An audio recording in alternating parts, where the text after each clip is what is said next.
आदरणीय श्री रणछोड़भाई फड़दू, भारतीय जनता पार्टी के अखिल भारतीय सह संगठन महासचिव श्रीमान वी सतीश जी और पिछले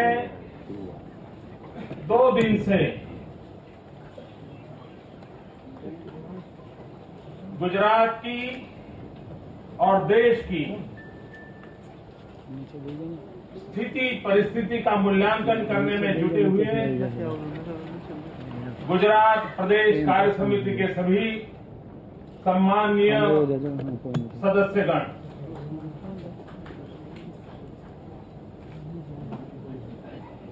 शायद ही किसी प्रदेश की एक राजनीतिक दल की कार्य समिति को देश में इतना महत्व दिया गया होगा जितना इस कार्य समिति को दिया गया है। और वो भी स्वाभाविक है कि गुजरात भारतीय जनता पार्टी से न सिर्फ गुजरात की जनता को, लेकिन जो भी विकास की राजनीति में विश्वास करते हैं उन सबको बहुत आशा है, बहुत भरोसा है। और उसके कारण आज एक प्रदेश इकाई की कार्य समिति के एक शब्द को सुनने के लिए सब लोग लालायित हैं। भाइयों बहनों, गुजरात के लिए गर्व की बात है कि हमारे देश में चुनावी राजनीति को विकास की राजनीति की ओर मोड़ने में गुजरात ने बहुत बड़ा योगदान किया। 2002 से जब से हम चुनाव लड़ते आए हैं और उसके बाद हिंदुस्तान में जितने चुनाव हुए हैं उन सभी चुनावों में हर एक प्रदेश में और देश के भी चुनाव में विकास के मुद्दे पर सब राजनीतिक दलों को आना पड़ा है। ये गुजरात की बहुत बड़ी देन है। भाइयों बहनों, 2012 दिसंबर में हम चुनाव में जा रहे हैं। गुजरात की जनता फिर एक बार अपने भाग्य का फैसला करने वाली है।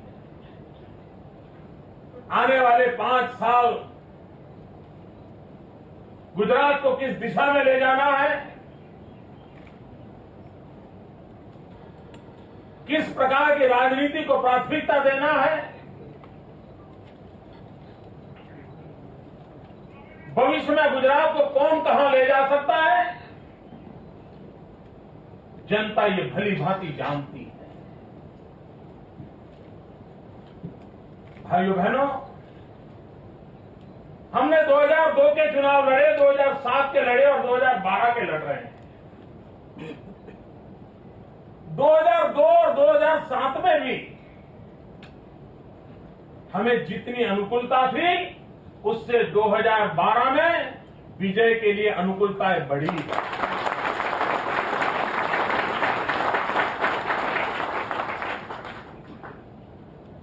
पूरा देश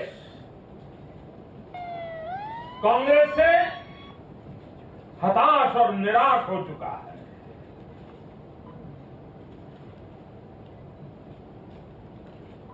कांग्रेस के नेतृत्व में दिल्ली में जो यूपीए की सरकार चल रही है और उस सरकार में जो कारनामा की कथाएं बाहर आ रही है, वे अपने आप में देश के लिए एक स्वाभाविक आक्रोश का कारण बनी है। और गुजरात एक ऐसा प्रदेश है जिसने पहली बार 1974 में भ्रष्टाचार के खिलाफ आंदोलन करके कांग्रेस की सरकार को उखाड़ के फेंक दिया था। यही गुजरात है जिसने जनता मोर्चा का प्रयोग करके भ्रष्टाचार से मुक्त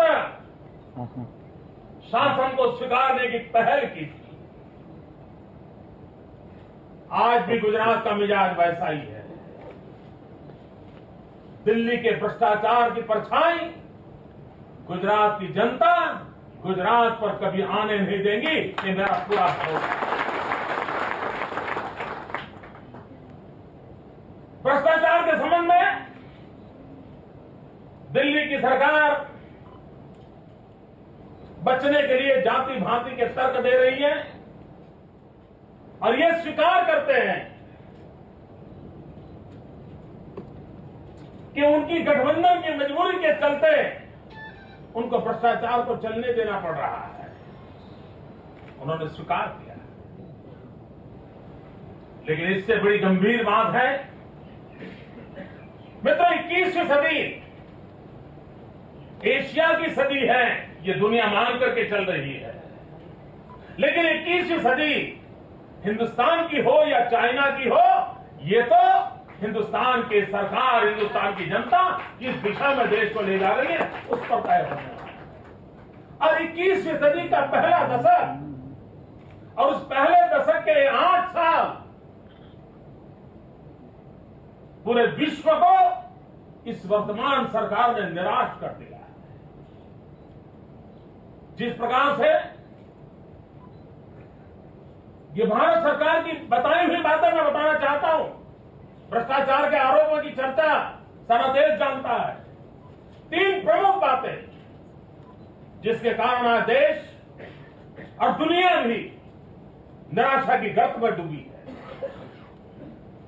कल के लंदन के इकोनॉमिक टाइम्स ने बड़े विस्तार से मनमोहन सिंह की सरकार की विफलताओं का बड़ा चिंताजनक रूप में वर्णन किया है, एनालिसिस किया है। भाइयों बहनों, हमारा विकास दर जिसको 9% ले जाने के सपने देखे थे और अभी जयपुर के अंदर जब प्रवासी भारतीय दिवस मनाया जा रहा था, विश्व के लोगों के सम्मुख देश के प्रधानमंत्री जो कि अर्थशास्त्री हैं, जो चीजों को समझ सकते हैं, उन्होंने डंके की चोट पर कहा था कि भारत का विकास दर 7% से आगे बढ़ेगा। अभी मार्च महीने में राज्यसभा के अंदर भारत सरकार ने अधिकृत रूप से कहा था कि विकास दर 7% से अधिक रहेगा। भाइयों बहनों, ये दिल्ली की सरकार को पता तक नहीं था कि नाव में छेद हो चुका है, दुनिया डूब रही है, उनको पता नहीं था। और मई महीने में जब बात बाहर आई तब पता चला कि विकास दर 5% के निकट आकर के पहुंच गया है। भाइयों बहनों, ये सिर्फ अंक का खेल नहीं है, इसने पूरे भारत के सामाजिक जीवन को एक बहुत बड़ा धक्का लगाया है। भारत के मानवीय शक्ति को एक बहुत बड़ी चोट पहुंचाई है और उसके कारण न कल्पना कर सके इतना देश को नुकसान हुआ है। मित्रों, यह दशा कितना महत्वपूर्ण था। एक तरफ हम दुनिया में डेमोग्राफिक डिविडेंड की बात कर रहे हैं। गुजरात और हिंदुस्तान, यह हिंदुस्तान विश्व का सबसे युवा देश है। 65% लोग इस देश के 35 की उम्र से कम उम्र के हैं। इस शक्ति के भरोसे हम ऐसी एक नया हिंदुस्तान, सामर्थ्यवान हिंदुस्तान दुनिया के सामने नेतृत्व करने के लिए पेश कर सकते थे। लेकिन मौका गवा दिया, देश को निराशा की गर्त में डुबो दिया। आज देश का नौजवान रोजगार के लिए तरस रहा है। देश की गृहिणी शाम को चूल्हा कैसे जले इसलिए दिन भर चिंता करती रहती है। विकास की इस हालत को हमने भली भांति देखा है और उसका जवाब कांग्रेस की सरकार नहीं दे पा रही है, कांग्रेस के नेता नहीं दे पा रहे हैं। दूसरा संकट, इन्हीं के कालखंड में महंगाई कहां से कहां पहुंच गई। एक तरफ जीडीपी का गिरना, दूसरी तरफ इन्फ्लेशन का बढ़ना। महंगाई बढ़े और वो भी इस हालात से बढ़े, और उसमें भी दिल्ली की सरकार हर बार नई तारीख देती रहे। आपने सुना होगा, एक साल पहले हर 3-4 महीने के बाद प्रधानमंत्री जी डेट देते थे, फलानी तारीख के बाद महंगाई कम हो जाएगी, फसल के बाद महंगाई कम हो जाएगी, बजट के बाद महंगाई कम हो जाएगी, दिवाली के बाद महंगाई कम हो जाएगी। यही कहते रहे, देश ना सुना है। और जिस दिन मीडिया का मूड कर जाएगा, वो पुराने सारे उनके बाइट निकालने का करके दिखाएंगे भी। हर 3 महीने के बाद वो ये काम करते थे। भाइयों बहनों, अब तो 1 साल से महंगाई के विषय पर बोलना ही बंद कर दिया है। उन्हें चिंता नहीं है, और उन्होंने वादा किया था 100 दिन में महंगाई कम करेंगे। आदरणीय प्रधानमंत्री जी, आप महंगाई कम कर पाओ या न कर पाओ, कम से कम अटल बिहारी वाजपेयी जहां छोड़ के गए थे, वहां तो ला करके रख दो, वहां तो ला करके रख दो, तब भी गरीब के घर में चूल्हा जलेगा। और तीसरी बात भाइयों बहनों, जिस प्रकार से डॉलर मजबूत होता जा रहा है, रुपया कमजोर होता जा रहा है, विश्व व्यापार में भारत टिक नहीं पाएगा। हमारे व्यापारी जो माल बाहर भेजते हैं, हमारे व्यापारी जो माल बाहर चलाते हैं, इस बोझ को सह नहीं पाएंगे। इवन भारत सरकार जो चीजें लाती है, भेजती है, उसको सहना मुश्किल हो जाएगा। और दिल्ली की सरकार जवाब नहीं दे रही है कि नेपाल का रुपया कोई प्रॉब्लम नहीं है, बांग्लादेश की करेंसी को कोई प्रॉब्लम नहीं है, पाकिस्तान की करेंसी को कोई प्रॉब्लम नहीं है, श्रीलंका की करेंसी को कोई प्रॉब्लम नहीं है। हमारे अड़ोस पड़ोस में छोटे देशों को भी डॉलर के मुकाबले में कोई नुकसान नहीं हो रहा है। देश जानना चाहता है, प्रधानमंत्री जी, ऐसा क्या कारण है कि आज अकेला हिंदुस्तान का रुपया डॉलर के मुकाबले गिरता ही चला गया, और क्यों चला गया? और मैंने साफ मांग की है, ये सिर्फ आर्थिक कारणों से नहीं हुआ है, ये आपकी भ्रष्ट राजनीति जो चली है दिल्ली से, उसका इसके अंदर बहुत बड़ा रोल है। मैं बहुत गंभीरता से आरोप लगा रहा हूं। भाइयों बहनों, कांग्रेस बचने वाली नहीं है, बचना संभव नहीं है। वो बचने का सामर्थ्य भी खो दे चुकी है, और जो पार्टी खुद बचने का सामर्थ्य खो चुकी हो, वो देश को क्या बचा सकती है?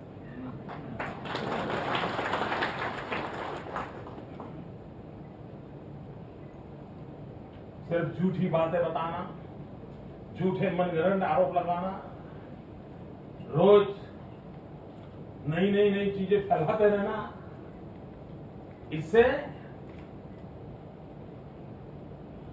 खुद तो सपनों को पाल सकते हो, लेकिन जनता जनार्दन के गले चीजों को नहीं उतार सकते। भाइयों बहनों, हमने विकास की राजनीति को ही समर्पण किया हुआ है, और हम उस रास्ते से भटकना नहीं चाहते। कितनी आंधियां क्यों ना आए, कितना ही तूफान क्यों ना आए, संकट कितने गहरे क्यों दिखाई देते हो, उसके बावजूद भी यह हमारा संकल्प है, हम विकास की राजनीति को नहीं छोड़ेंगे, क्योंकि 10 साल में हमने अनुभव किया है कि यही रास्ता है जो देश के गरीबों का भला कर सकता है, यही रास्ता है जो गांव का भला कर सकता है, यही रास्ता है जो हमारे किसानों का भला कर सकता है, यही रास्ता है जो हमारी माताओं बहनों को गर्व के साथ जीने के लिए अवसर दे सकता है, यही रास्ता है जो हमारे नौजवानों में एक नई आशा पैदा कर सकता है।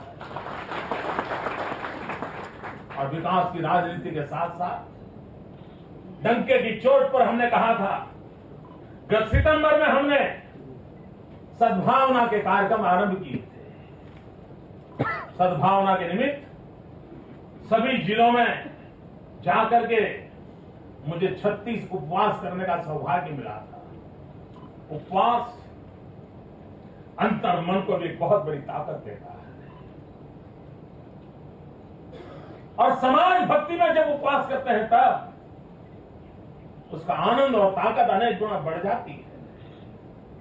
उसको मैंने भली भांति अनुभव किया है।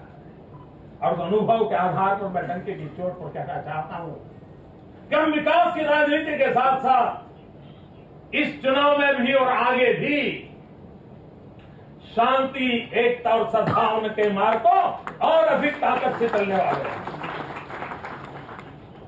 हिंदुस्तान ने देखा है, जो राज्य जातिवाद के जहर के अंदर उलझ गए, क्या हुआ उनका? बिहार किसी समय कितना शानदार राज्य था, वहां के जातिवादी नेताओं ने उस राज्य को तबाह करके रख दिया। उत्तर प्रदेश का क्या हाल करके रखा इन नेताओं ने? भाइयों बहनों, हम गुजरात के दुर्दशा नहीं होने देंगे। हम सद्भावना की मान्यता को आगे बढ़ाएंगे। हम शांति, एकता, भाईचारा इसको और मजबूत बनाएंगे। और विकास के मंत्र को लेकर इस एकता के भरोसे हम देश की राजनीति में एक नया स्वर्णिम पृष्ठ जोड़ने की दिशा में सफलतापूर्वक आगे बढ़ेंगे, ये मेरा पूरा विश्वास है। भाइयों बहनों, मैं कल से सुन रहा हूं कार्यकर्ताओं, मौन बैठा हूं, लेकिन मैं आप सबको अभिनंदन करता हूं, बधाई देता हूं। आपके अंदर जो हौसला है, आपके अंदर जो क्लैरिटी है, जिस उमंग और उत्साह के साथ करीब करीब 80% कार्यकर्ताओं को सुनने का मुझे अवसर मिला है, ये अपने आप में मेरा हौसला बुलंद करने वाला है। और इसलिए मैं आपको भी बधाई देता हूं, आपका भी अभिनंदन करता हूं। कितना गर्व होता है कि मेरे पास ऐसी कितनी देव दुर्लभ टीम है, कितनी शानदार टीम, कितनी सामर्थ्यवान टीम है, और जो दूर का देख भी सकती हैं और नेतृत्व भी दे सकती हैं। आप ही के भरोसे ये टीम बीजेपी, टीम गुजरात, ये आने वाले भविष्य को तय करेगी। रणछोड़ भाई का नेतृत्व हमें मिला है। जीवन का बड़ा तपस्वी है, समर्पित है।